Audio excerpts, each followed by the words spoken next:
Jadi ukuran diri sendiri kita puasa Ramadanku sukses apa enggak.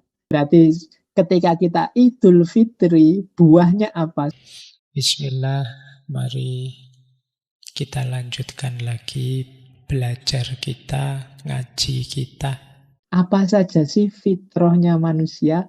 Kalau ini saya ambil dari Al-Quran. Berarti kalau kita Idul Fitri, kembali murni, kembali fitrah, itu ya hidupnya paling tidak. Nanti ada beragam macam-macam para ulama itu. Ada fitrah itu hanya ini, nanti ada tambahan-tambahan yang lain. Tapi seputar ini, fitrah itu. Yang pertama tadi sudah saya jelaskan ya, fitrah beragama. Itu pasti. Dorongan jiwa untuk beragama itu niscaya. Berarti ketika kita Idul Fitri, buahnya apa? Semakin mantap beragama. Nanti ayatnya Bapak Ibu ngecek sendiri ya, biar nggak lama nanti kajiannya. Ini ada tulisannya, nanti saya kirimkan slide-nya. Yang kedua, fitrah sosial. Nah, jadi manusia nggak boleh egois. Manusia harus bisa hidup bersama yang lain. Manusia harus mampu bekerja sama, ta'awun, tawasau, dan lain sebagainya. Ini sebenarnya awal dari kita punya fitrah sosial. Makanya orang itu kalau kesepian kan gelisah. Kalau tidak ada yang peduli dengan dia kan gelisah. Ya, dicueki orang sakit hati. Kenapa? Ada fitrah sosial. Maka selain perbaikan religius, Idul Fitri itu perbaikan sosial. Nah, ini kalau di Indonesia kan salah satunya kita ada tradisi maaf-maafan, ada tradisi, tidak masalah. Kalau ada yang tanya dalilnya mana, kita mudik lah, maaf-maafan lah. Enggak, karena ini kembali ke fitrah dan di antara fitrahnya manusia itu sosial. Jadi tidak masalah, meskipun mungkin di negara lain tidak ada tradisi-tradisi khusus seperti kita. Di kita ada, kenapa? Bagian dari kembalinya fitrah. Fitrah sosial, hidup bersama yang lain. Nah, yang ketiga fitrah intelektual. Jadi fitrah intelektual itu fitrah kebenaran. Tidak ada manusia itu yang nyaman ketika sadar dirinya salah, keliru. Bahkan kadang-kadang dia sadar salah pun ingin dibenarkan atau mencari-cari pembenaran. Ini menunjukkan bahwa kebenaran itu fitrah kita.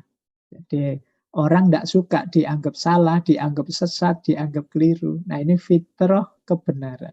Maka di antara Idul Fitri, kalau kita sadar, oh saya masih sering salah di sini, sering khilaf di sini, banyak dosa di sini, ayo dibersihkan. Kenapa? Kita ini punya fitrah kebenaran. Kalau ingin hidup tenang, ya dosa, salah, maksiat yang kita sadar, ayo kita hindari biar hidup kita tenang. Ya selain memang itu kewajiban kita sebagai hambanya Allah. Tapi dari sisi psikologis, kesalahan itu pasti menggelisahkan. Kenapa? Dia fitrah kita, benar itu.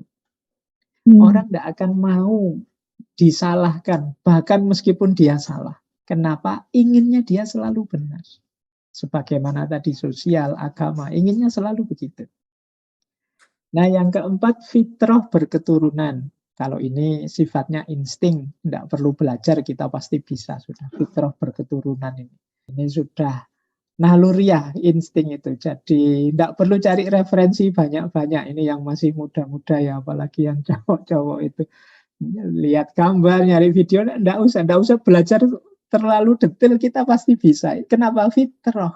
Ada dorongan dari dalam diri kita.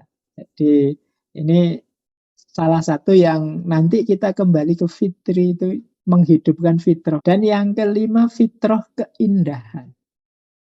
Indah itu juga fitrah. Boleh dicek surat Al-A'raf ayat 31. Surat An-Nur juga ayat 31. Manusia itu senang yang indah-indah. Kalau ini saya tidak perlu menjelaskan ya. Bapak Ibu bisa merasakan. Apa saja kan kita ingin melihatnya lebih indah. Menatanya lebih indah. Baju kah, buku kah, laptop kah. Itu kan inovasi-inovasi baru itu kan biasanya membuat lebih indah. Nah, itu fitrah juga keindahan. Jadi kalau ada ibu-ibu yang dandan, itu ada ayatnya juga. Tidak apa-apa ya, memang fitrah itu. Ingin aslinya cowok juga begitu, ingin terlihat ganteng. Itu fitrah keindahan. Jadi ingin motornya kelihatan lebih keren, itu fitrah keindahan. Jadi memang ada dorongan jiwa untuk itu. Dan yang terakhir fitrah keadilan. Nah, kalau ini pasti saja kita merindukan dalam diri kita adil itu sudah. Kalau ini tidak perlu saya jelaskan ya. Orang itu ingin adil. Dizolimi sangat menyakitkan, zolim juga akan menggelisahkan. Zolim au mazlum itu masalah. Maka hidup itu harus adil. Adil itu fenomena yang pas. Nanti sebenarnya masing-masing fitrah ini kalau ada waktu bisa kita kaji satu-satu. Fitrah beragama, fitrah sosial, fitrah intelektual, fitrah seksual berketurunan, keindahan, keadilan. Ini tema-tema besar dalam hidup. Ditanyakan oleh para ulama, para filosof, dibahas panjang lebar di banyak buku. Kenapa sih sesibuk itu bahas ini? Karena kecenderungan jiwa ke sana. Itu salah satu bukti bahwa ini fitrah, sifatnya fitri. Situasi originalnya manusia. Baik, jadi Idul Fitri bersihnya diri, murninya ini semua.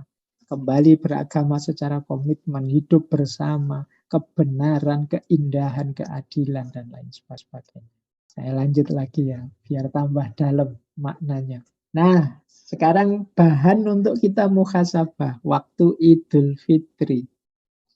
Ini mengukur secara individual, jadi ukuran diri sendiri kita puasa Ramadanku sukses apa enggak. Puasa itu kan di surat Al-Baqarah itu final tujuannya adalah la'allakum, dirinya orang bertakwa apa, itulah harusnya diri kita saat Idul Fitri. Sukses bertakwa.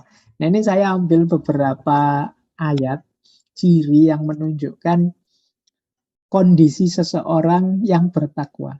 Ini menarik Bapak Ibu. Nanti coba dicek diri kita ya. Ini kan sudah hampir final ini. Kira-kira sudah muncul enggak kualitas seperti ini. Ini tiga-tiganya dari surat At-Tolak. Yattaqillaha yaj'allahu makhroja wa yarzuqhu min haitsu la yahtasib. Wa may yatawakkal 'alallah fahuwa hasbuh. Innallaha balighu amrih. Wa may yattaqillaha yaj'allahu min amrihi yusra. Ini menurut saya fasilitas keistimewaan orang bertakwa yang luar biasa. Yang pertama apa? Orang yang bertakwa pada Allah itu, Allah akan memberikan jalan keluar bagi segala masalahnya. Nah, ini menarik. Jalan keluar versi Allah ya, bukan tidak melulu versi kita. Kadang-kadang kita itu ngotot, pokoknya harus begini, jalan keluarnya tidak. Allah itu kadang memberi jalan keluar seperti di At-Tolak ayat 3 itu. Wa yarzuqhu min, memberi kita rizki dari arah yang tidak disangka-sangka. Misalnya, kita diberi sakit. Tidak terduga gara-gara sakit ini, kita dapat kenikmatan apa yang luar biasa. Misalnya kita merasakan kedekatan yang sangat luar biasa dengan Allah karena sakit ini. Ada rezeki lagi, saudara kita yang dulu jauh, jarang silaturahim, begitu kita sakit, sekarang nyambung lagi. Ini wayar zuku min haitsu. Jadi, wa may yarja wayar zuku min haitsu. Nanti di waktu Idul Fitri, ayo kita cek, kita masih banyak keluhan enggak? Masih banyak sambat ini, sambat itu, masih enggak puas ini, enggak puas itu. Kemungkinan kita belum bisa membaca jalan keluar yang diberikan oleh Allah. Di antara jalan keluar yang diberikan oleh Allah itu ya antara lain tenangnya jiwa kita meskipun ada masalah. Orang bertakwa itu ya, masalah itu kan dicari solusinya, tidak hanya digelisahkan. Nah, kadang Allah memberi solusi itu dengan jiwa kita tenang. Ya sih, saya tetap utang saya ya masih belum lunas, tapi ya saya tenang. Saya nyaman saja, urusan dunia saya usahakan semampu saya. Nah ini termasuk makhroja, jalan keluar. Pokoknya nanti mari kita cek ya, dan apakah tambah lancar hidup kita. Wa yarzuqhu min haitsu la yahtasib wa may yatawakkal 'alallah fahuwa hasbuh. Barang siapa bertawakal pada Allah, fahuwa hasbuh. Allah lah yang mencukupkan apa-apa yang dia butuhkan. Atau dia tidak butuh apa-apa kecuali Allah saja. itu fahuwa hasbuh. Innallaha balighu amri. Allah lah yang menuntaskan urusannya. Wa may yattaqillaha yaj'al. Barang siapa yang bertakwa pada Allah, Allah akan membuat semua urusannya jadi mudah. Baik Bapak Ibu ya, ini janjinya Allah ya. Janjinya Allah pasti tidak diingkari, pasti terjadi. Kalau kita memang level kita sudah takwa, pasti yaj'allahu makhroja yarzuqhu min haitsu la yahtasib yaj'allahu min amrihi yusra. Kalau belum, ya kemungkinan kita masih perlu perbaikan-perbaikan ketakwaan kita lagi. Nah, ini parameter individual. Nanti ada parameter sosial.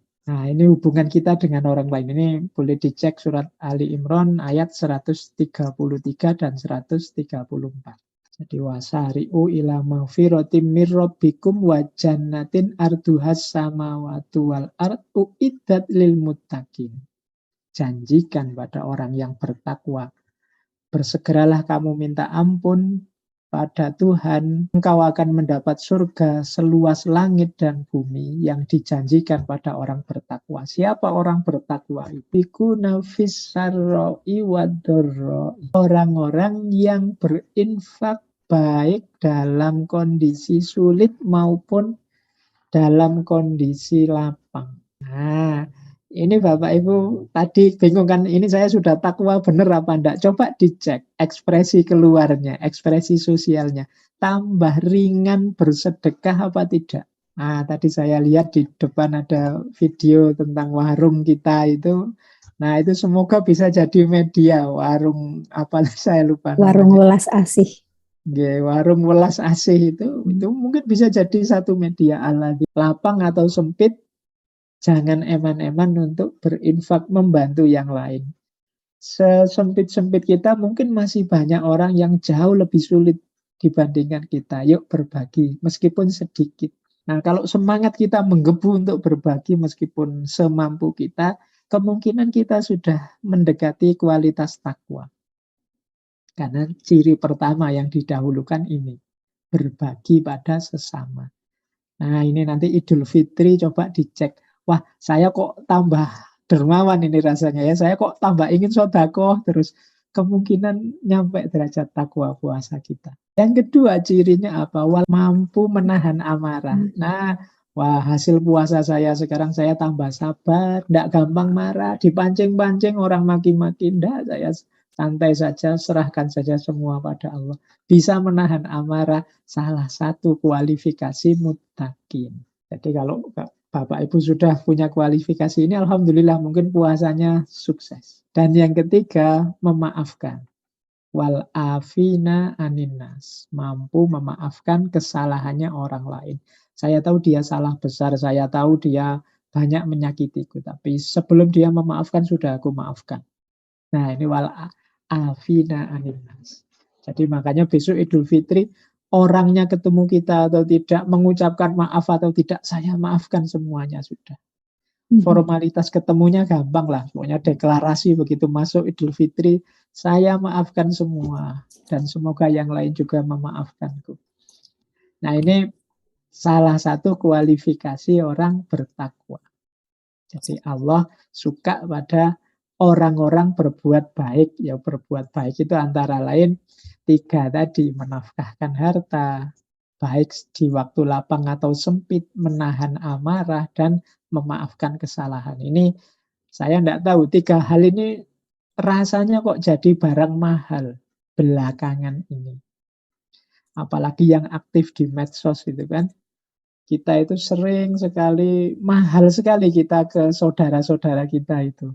Memberi maaf, ya berat, kemudian mudah marah, baperan, mudah tersinggung, saling maki-maki, saling menjelekkan. Wah, ini hati-hati, jangan-jangan kualitas takwa kita merosot, itu dipengaruhi lingkungan kiri kanan hari ini yang serba terburu-buru, serba kemeruncung, serba marah, serba tidak puas, serba tidak terima. Ayo latihan pelan-pelan melatih jiwa kita. Jiwa yang mudah berbagi, jiwa yang mampu menahan amarah, dan jiwa yang mudah memaafkan kesalahan orang lain. Nah, kalau ini lebih dalam. Kalau tadi kan keluar, ini parameter spiritualnya. Parameter spiritual itu, Bapak Ibu kan kenal pembagian 3 jenis puasa ini. Ini di banyak ceramah dijelaskan. Ada puasanya orang awam, ada puasanya khawas, ada puasa khawasul khawas. Puasanya orang awam itu ya menahan lapar dan haus dan yang membatalkan saja. Kalau puasanya orang khawas itu tidak hanya puasa lahiriah, tapi puasa batinnya juga. Tidak melakukan maksiat, tidak iri pada orang, tidak menyakiti hati orang, tidak sombong, tidak, dan lain sebagainya. Itu puasanya orang khawas. Batinnya juga puasa. Ada puasanya khawasul khawas. Puasanya khawasul khawas itu puasanya para sufi, para wali yang Allah saja fokusnya.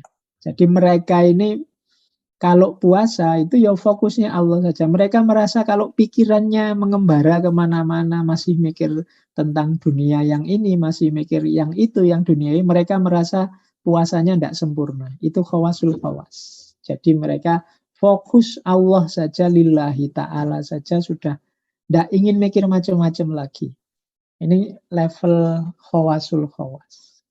Ini sebenarnya teorinya Imam Ghazali. Ini banyak diceramahkan sepanjang Ramadan ini. Nah, cuma yang jarang dijelaskan hari rayanya, Idul Fitrinya. Idul Fitrinya level puasa awam, karena ya dia hanya puasa menahan lapar haus dan yang membatalkan. Ada juga manfaat besarnya apa? Sikhah dan junnah. Kan ada itu hadis, sumu tasihu, puasalah maka engkau akan sehat. As-saumu junnatun, puasa itu perisai. Jadi dengan puasa dia mendapatkan manfaat-manfaat lahiriah. Yang pertama sehat, yang kedua apa? Terjaga dari hal-hal yang bisa merusak dirinya. Junnah, makanya kan ada hadis itu, wahai anak-anak muda yang sudah mampu menikahlah, yang belum mampu puasalah. Kenapa? Puasa bisa jadi benteng. Jadi ini manfaat puasa, Idul Fitri puasa bagi kelompok awam. Tapi 2 ini saja sudah luar biasa loh. Ini puasa serius juga ini. Kalau berhari raya dengan 2 ini itu sudah luar biasa. Junnah itu paling tidak sepanjang puasa diri kita terjaga dari hal-hal buruk, hal-hal jelek. Di puasa benteng. Makanya kalau mungkin kita muhasabah terus puasa saja ternyata levelnya awam, Pak. Solusinya apa biar manfaatnya lebih panjang? Puasa lagi.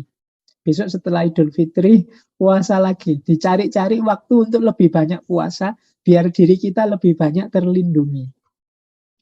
Nah, itu puasa yang manfaatnya junnah. Yang kedua, orang khawas.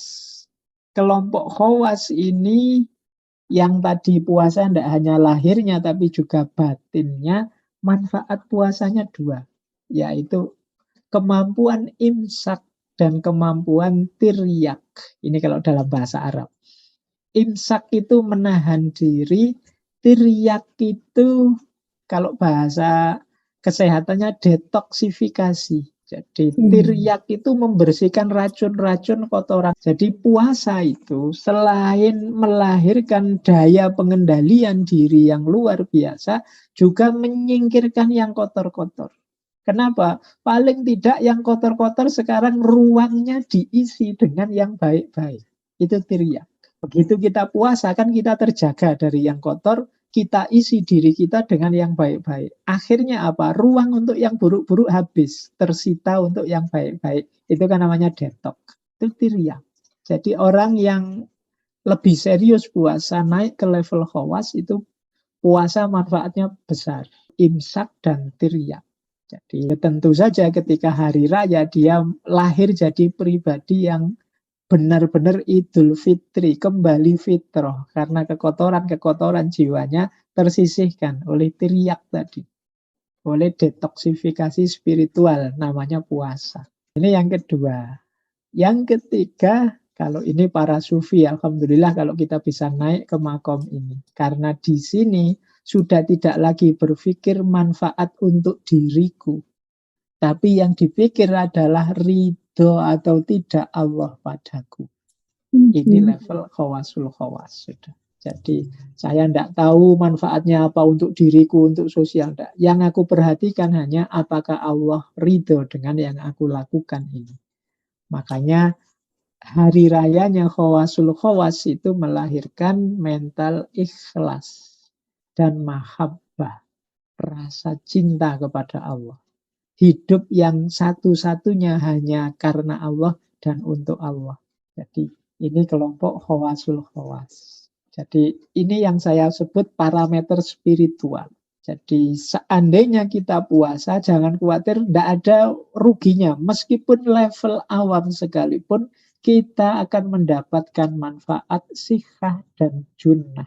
Ya, junnah itu benteng, kita terlindungi.